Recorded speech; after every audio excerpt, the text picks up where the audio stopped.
نواف للأمام إلى أحمد علي، هذه خطيرة. أحمد علي وصل لمنطقة الجزاء، عدى ضربة جزاء.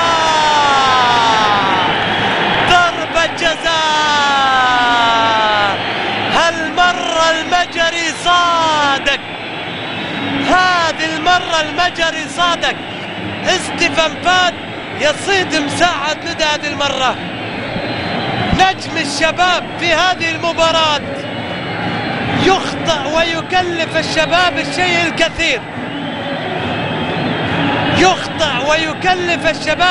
الكثير، ويحتسب عليه ستيفان فاد ضربة جزاء.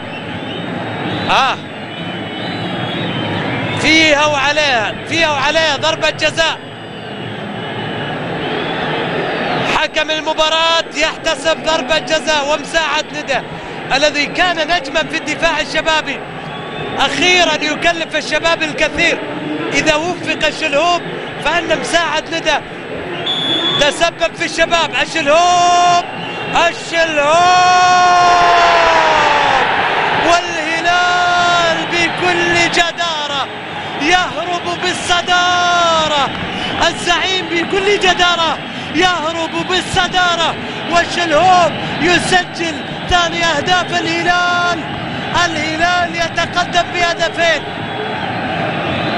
أحمد علي لم يسجل لكنه تسبب في أهم الأهداف، هدف الصدارة، هدف النقطة رقم 41، هدف قد يكون للدوري، هدف قد يكون ثمنه درع الدوري، والشلهوب يسجل ثاني أهداف الهلال.